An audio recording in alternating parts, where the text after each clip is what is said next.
शिक्षणाशिवाय तरुणोपाय नाही ही राजर्षी छत्रपती शाहू महाराजांची भूमिका होती. त्यासाठी त्यांनी आपल्या राज्यामध्ये प्राथमिक शिक्षण सक्तीचं आणि मोफत केलं. उच्च शिक्षणासाठी वसतिगृहांची स्थापना केली. Jain boarding, Maratha boarding, Lingayat boarding, Dalit boarding, Brahmin boarding, Kayastha Prabhu boarding, Namdev boarding अशा अनेक वसतिगृहाची स्थापना शाहू महाराजांनी कोल्हापूर शहरामध्ये केली.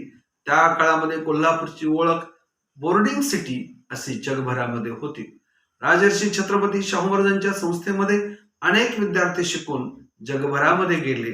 त्यापैकी कर्मे भाऊराव पाटील हे राजर्षी छत्रपती शाहू महाराजांच्या जैन बोर्डिंगचे विद्यार्थी.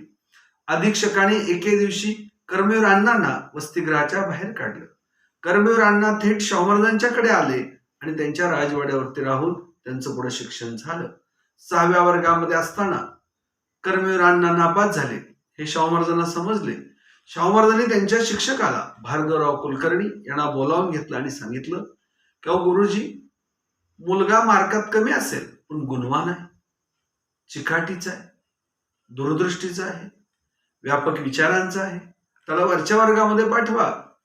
त्यास कुलकर्णी मास्तर म्हणाले, महाराज, भाऊ पाटील ज्या बेंचवरती बसतो ती बेंच वरच्या वर्गामध्ये पाठवेन, पण भाऊ पाटलांना वरच्या वर्गामध्ये पाठवणार नाही.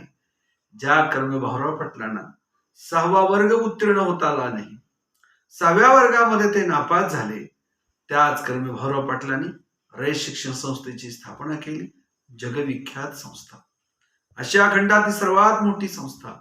कोट्यावधी विद्यार्थी रयतमध्ये शिकून भारतात आणि जगभरामध्ये विविध क्षेत्रामध्ये महत्वाच्या पदावरती काम करतात. अशा रयत शिक्षण संस्थेची स्थापना करणाऱ्या कर्मवीर अण्णांचं शिक्षण मात्र शाहू महाराजांच्या छत्रछायेखाली झालं होतं. कर्मवीर अण्णांना शाहू महाराजांचा मोठा आधार मिळाला आणि मोठी प्रेरणा मिळाली. अशा राजाला आणि कर्मवीर अण्णांना विनम्र अभिवादन.